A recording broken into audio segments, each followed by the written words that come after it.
السلام عليكم ورحمة الله وبركاته. قبل ما نبتدي موضوع اليوم عايزين نصلي على النبي. اللهم صل وسلم وبارك على نبينا محمد وسلم تسليما كثيرا. انا عايز ازود من مالي وربنا يزود لي كده رزقي ويبارك لي في مالي وفي رزقي. اعمل ايه؟ الصدقة هي اللي هتخليك رزقك يزيد وتدي بركة في حياتك. تزيد الرزق وتبارك المال. من فضل الصدقة أنها تحفظ المال وتبارك فيه وتزيده، لأن المال لا ينقص من الصدقة، بل إنها سبب في أن تحل فيه البركة.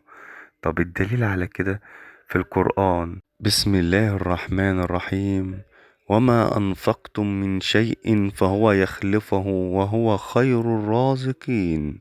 يعني ربنا كل ما انت انفقت من الخير ربنا يخلفه لك يديهولك كمان واكتر منه.